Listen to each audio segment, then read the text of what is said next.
What's up, everybody? I am Luke from the Master Sword Valley, and welcome back to more of The Legend of Zelda Spirit Tracks. In the last episode, we made it to the Sand Realm here and obtained ourselves the Sand Wand, allowing us to go even deeper into the temple. So in this episode, we're doing just that, Basement 1. So with that key we obtained in the last episode, sure enough, goes right in here. Slot into place. And we can go on now. We got more Garoons right here, which luckily they crowd the entrance, meaning that we can just set these on these switches right here, because once again these are weighted ones. Throw them on there, and now they have served their purpose. They're the heartless paperweights that we should have gotten in Kingdom Hearts 2. I'm just kidding. Anyway, we have more quicksand right here. Unfortunately, the door closes on us, which means those Garoons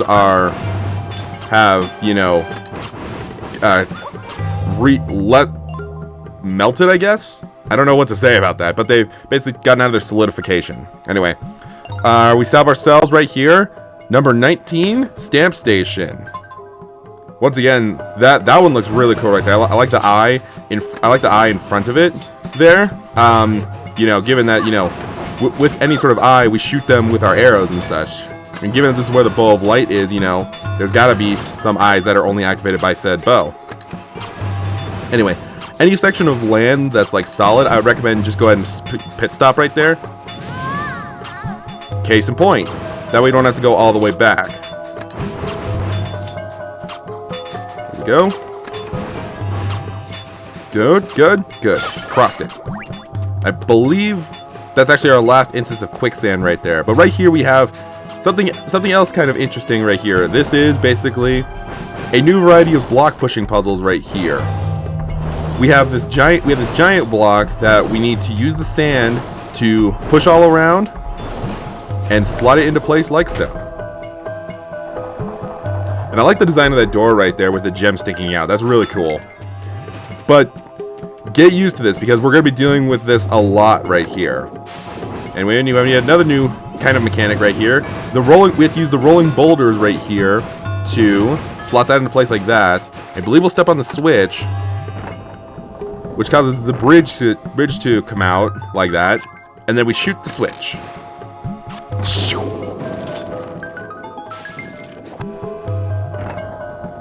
Oh, right. So unfortunately that weighted pressure plate needs a boulder on it as well. The boulder is going to serve two uses here. One for breaking down the wall, and the other for giving us the bridge. I like it when we have multiple uses for our hazards in our way.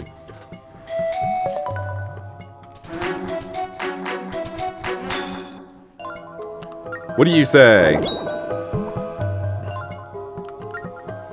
Okay, so there is still treasure on this floor. Let's see if we can't find it. Haha. Alright. So I believe here, I'll actually use the boomerang to show that, like, the red door, as we can see right there, is leading up to the boss key there. Whereas I believe the blue door... Oh, this is just our shortcut.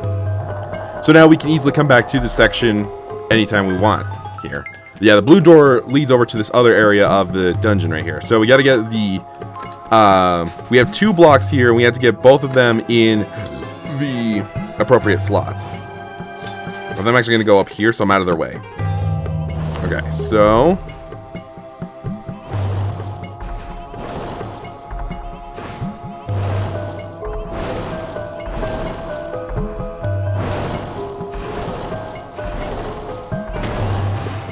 we do it like this. There we go.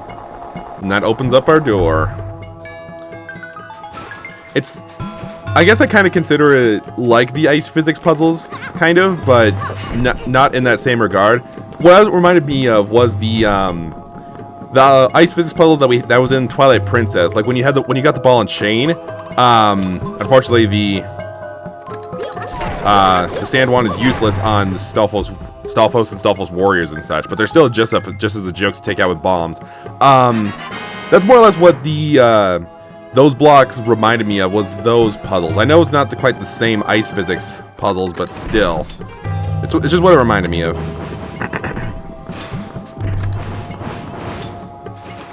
Anyway, get all the way down here. Opens up the door. Now we just gotta get over there.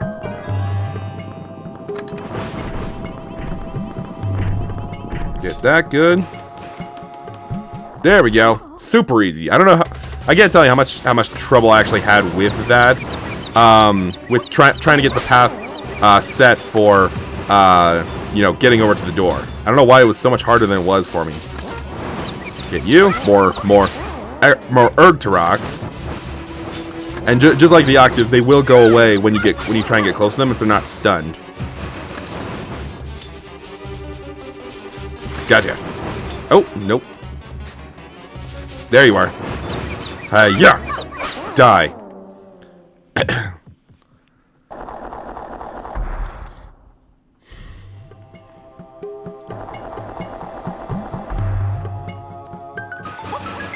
And so, we're greeted with an empty room and a star fragment. Oh, I saw that there. We got some sparkling. A big green rupee. A red rupee.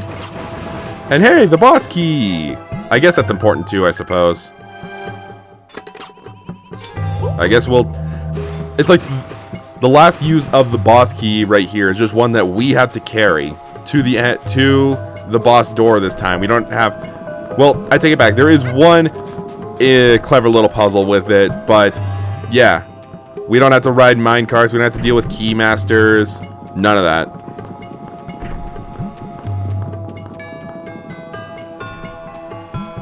I guess this dungeon was technically quicker than I was expecting it to be right here. Anyway, we'll go ahead and drop the key right there. And then we had to once again do this with the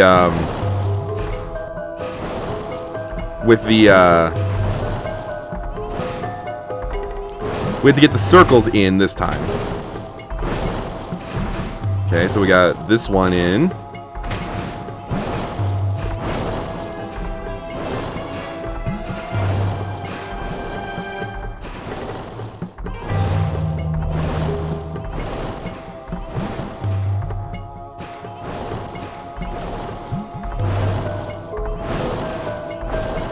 Here we go. Slot you into place.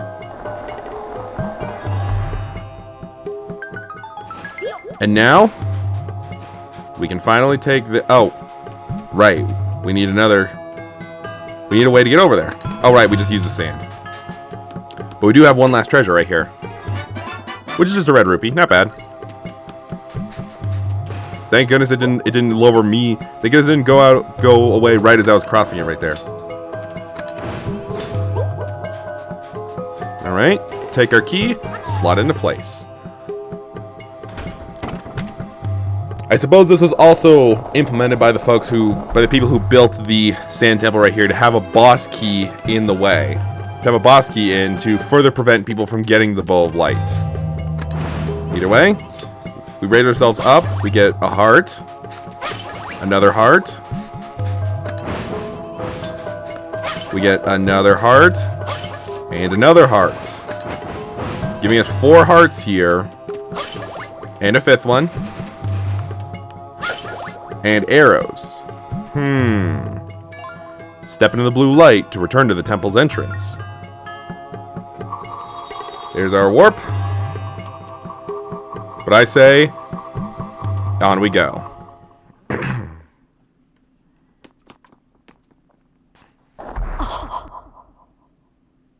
Hey, look at that. The boss is already dead. Where's the heart container?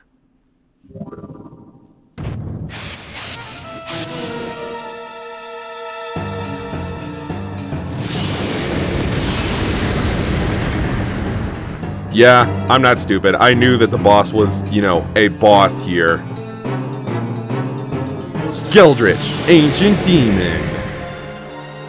How did the demon get inside of this temple, might I add? Unless this is also a ploy implemented by the people who built this temple right here. I don't know, But what I do know is that this boss is also pretty clever right here. We have to utilize the boulders that it spits out at us to maneuver them onto these catapults right here, and it's basically like Star-Lord here. We're basically knocking it down a peg with these boulders right here, so we can get at the heart, or in this case the brain, I suppose. You'll see what I'm talking about later. Anyway, come on, get on there. Good. And nope, don't even think about it. It can shoot a laser out of its mouth, which is almost homing. It goes on for a long time, basically. Anyway, we've broken off some of its armor right there, which means now, unfortunately, we can't hit it head on. Oh, come on, you broke all the boulders. That's not cool, man. Now, there's also giving us some arrows right here. We're gonna need them. Dang it. Dude, come on. Give me a boulder, not your lasers. Yeah, again, this guy is a pretty unique boss fight, but many people consider him the toughest dungeon boss here. There we go. Get this. Move you into place right here. Now the armor is blocking off the. Wow, way to be a jerk about that. The armor is blocking off the bone right there. So we're gonna have to shoot that switch there with the boulder on it in order to be able to crack it down a peg again. Again, super clever use of all this right here. I like it when bosses use multiple dungeon items right here.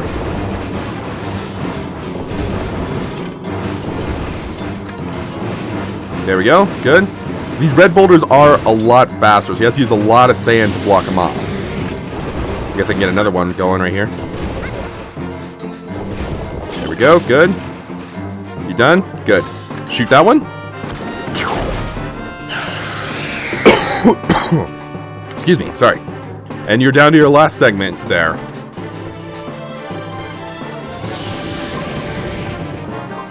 Ah, go away, get away. There we go.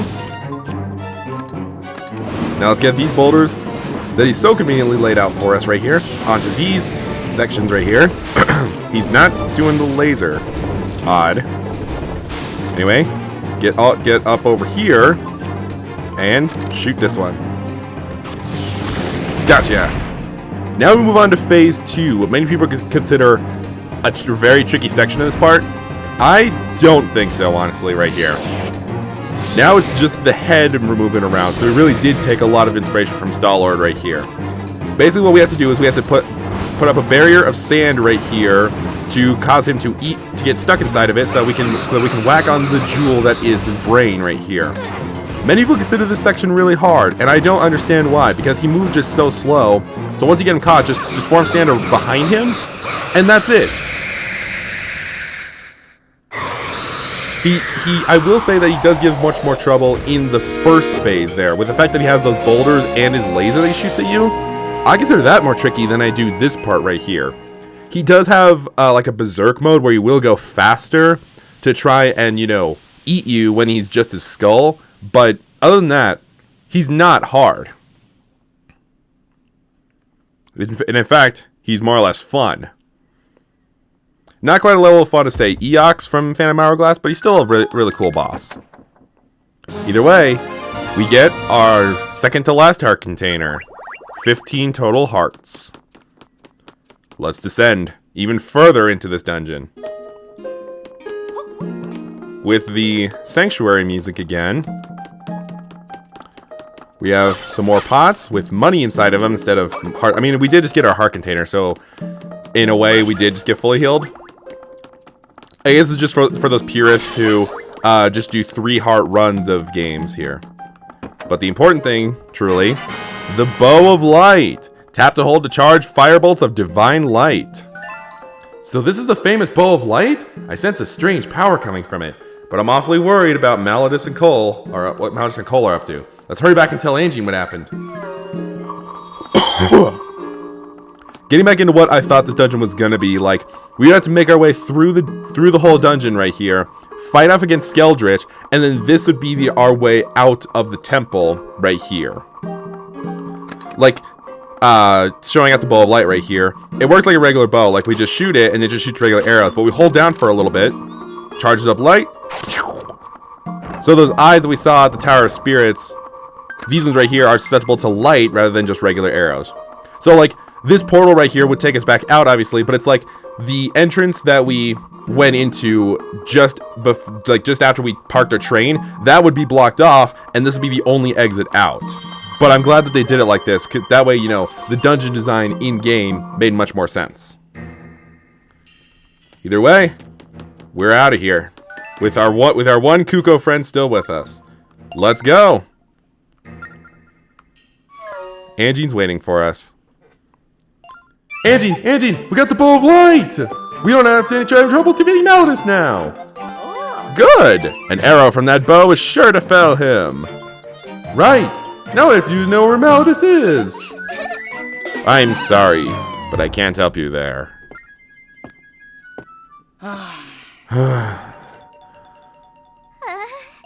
But, Angene? While you two were busy obtaining the bow of light, I have been searching for the demon train. That's the train that Malladus used to escape, but he and Cole have hidden it too well. There is a way to find it. Burn? I didn't realize you were awake. The area where Malladus was resurrected. Below that altar is a hidden section of tracks. Somewhere down there is the compass of light. Only it can lead you to the demon train. Burn. The demon train comes from the Dark Realm, but even Cole didn't know its exact location at first. He had me build a compass using the spirit's power to find the demon train in the Dark Realm. Since the compass has used the power of the spirits, Cole and Malladus can't touch it. That's why it should still be where we left it. Thank you. Let's go, Link. We must get the compass as soon as we can.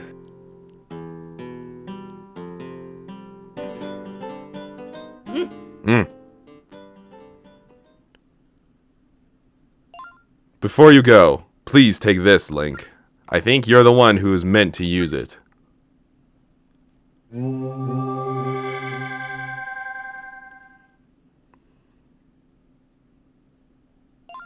This Lacomo sword was a gift from one of the spirits. As such, it is filled with sacred energy. It has felled many evil creatures in its lifetime. Until now, only the spirits have wielded this blade. Use it wisely.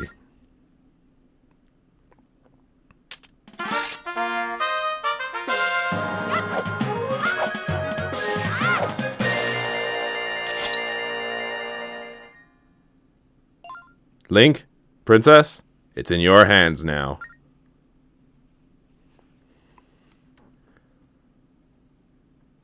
And you couldn't have given us this sword before we had taken on the Sand Temple.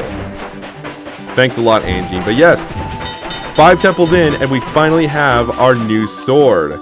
For the longest time, we've only been using the recruit sword for this whole time, but now we have the Lacomo sword, in addition to the bow of light. Awesome. So with that, we still got some time right here. Now we're finally going to fulfill what I was trying to do before with these Kukos. But unfortunately, I gotta go back and buy more. We are not heading to the Tower of Spirits. Instead, we're going to finally utilize this warp gate over here for just the Sand Temple, might I add. It's useful just like this one time, so you don't have to go back through the twisty trials again, but that's really about it.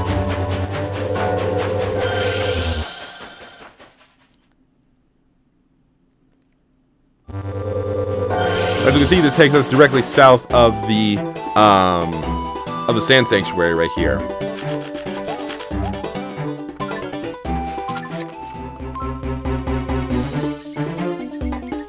Yeah, I'm unfortunately gonna have to get rid of these big lines that I drew on the map right here, just so I can write that this is Warp Gate H. That's terrible H right there.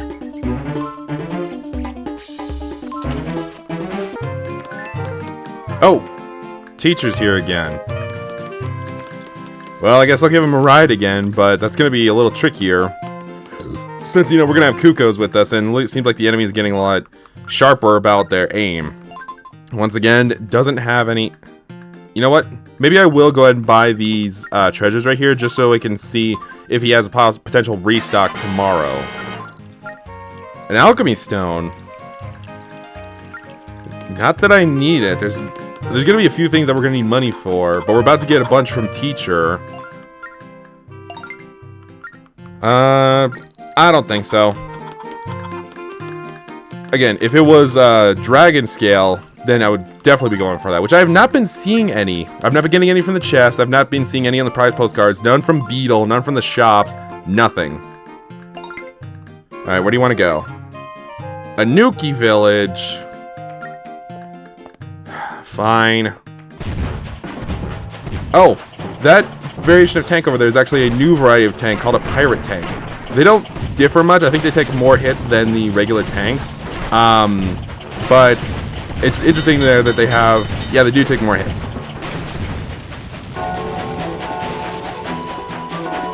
Beetle, come here!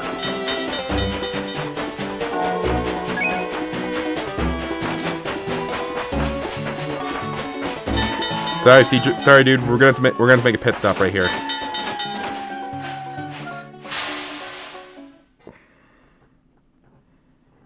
Do you have it? You don't have it either! Beetle! When will you actually have the good treasures that I need? I can use this for money, sure, but... And the points, but still. Seriously, Beetle? Maybe I should have gotten that. Put in my cards in for the alchemy stone. We climbed to 734 with that. Now that I think about it, I'm not sure if we're going to be able to get the... I'm not sure if we're going to be able to get the all the points from Beetle. So I guess if that time comes, I will just show on screen what you get for each of the rewards.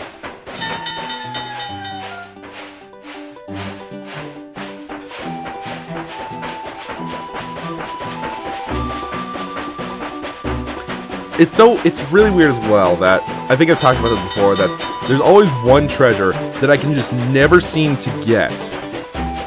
In past playthroughs, it's been the Mystic Jades. This playthrough, it's been the Dragon Scales.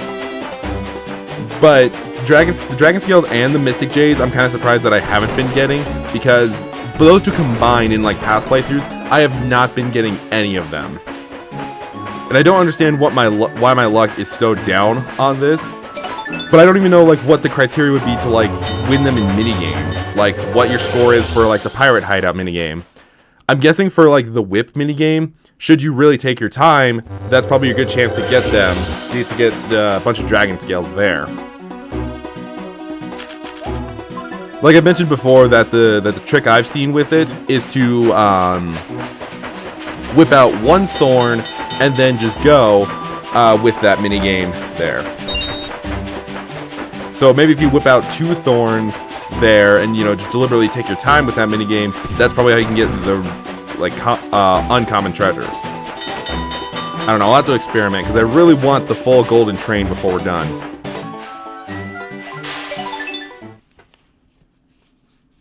Alright, teacher, pay up.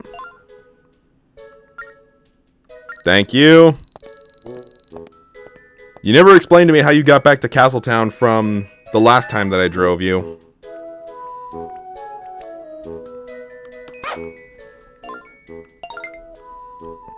Oh shoot, actually. Shoot, was there a shop here? I don't think so. Yeah, no, it was just the one in the Snow Sanctuary. I was gonna say, I probably should have checked with this shop as well to see if they happen to have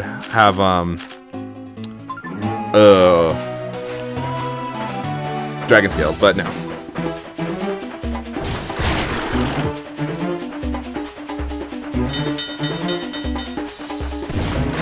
No!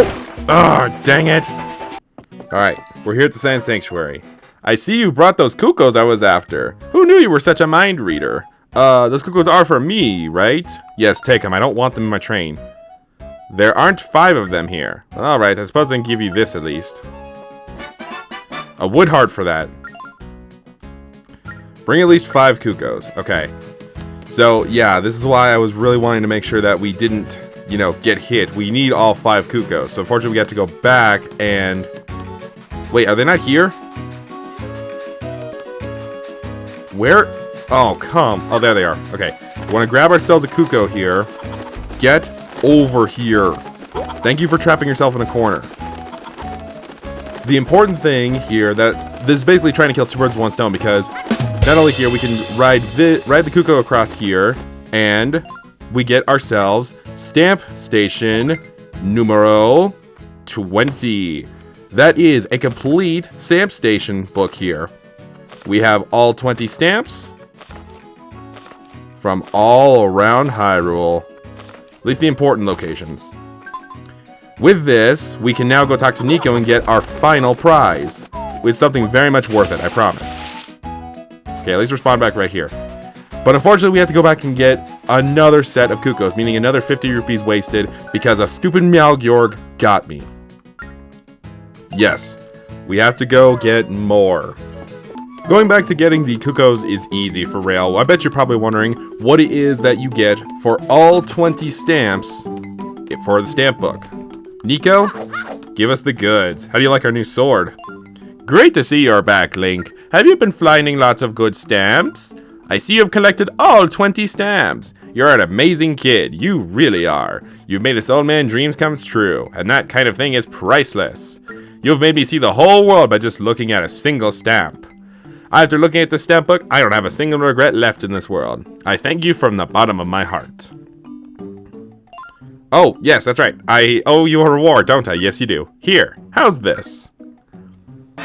The Swordsman's Scroll. Memories of veteran swordsmen flow through it. You can now perform a great spin attack, Link. Draw a circle around you 3 times to execute the attack. Oh, and this is something I got from an old friend. It's the Great Spin Attack. To pull it off, draw a circle around yourself 3 times. Pretty neat, huh?